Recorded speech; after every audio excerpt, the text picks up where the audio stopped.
In Digital Leadership, Changing Paradigms for Changing Times by Eric Sheninger, there's a great importance placed on creating a culture that's rich with creativity, communication, collaboration, critical thinking, problem solving, technological proficiency, and global awareness. In education, we face the challenge of preparing students for jobs that don't yet exist. The question is, and always will be, how to give students the skills for the careers that we don't even understand yet. Sheninger uses these 7 skills to highlight the main focus of a balanced education. As educators and administrators, we have to determine when, where, and how these skills will be implemented. What most people don't realize is that all of these skills can be instilled from the youngest ages in a school setting. It's important to remember that children can learn whatever you take the time to teach them.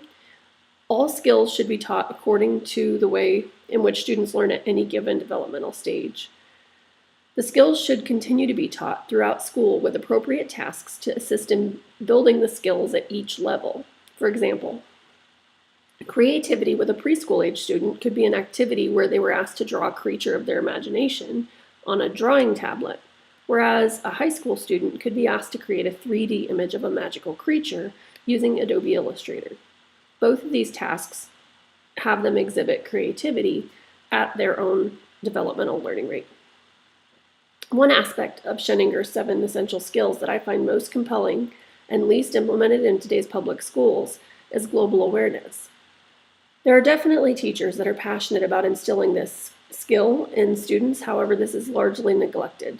One question that educators and administrators could answer is, what is the catalyst for the lack of focus on this topic? Increased focus on standardized test scores, Common Core standards, budget cuts, to name a few, are likely the culprit. However, with our technological advances as a society, global awareness is right at the fingertips of those who seek it. This is a tool that can also be exposed to preschoolers by teaching them basic terms in different languages, showing images of children in different areas where those languages are spoken. At the high school level, students can adopt classrooms from another country, have Skype conversations, and exchange emails with a student in a different nation than themselves. Communication is another skill that we must take time to deliberately teach in our schools and classrooms. Sheninger references the typical classroom with straight rows of desks where students are quietly taking notes and listening to the instructor lecture. This is also seen as an environment where students are learning and engaged, and students are respectful of learning environment in a more traditional or otherwise outdated educational setting. The reality is that this is not how most workplaces are set up. To go into a workplace and not collaborate with others is often viewed as arrogant, and these types of people will not typically receive the best outcomes because it's unrealistic for a person to know everything they need to know without getting a different perspective.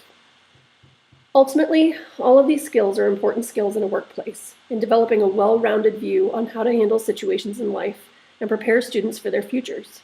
Our shift as educators and administrators needs to be on ensuring students are engaged in learning that is meaningful for their futures.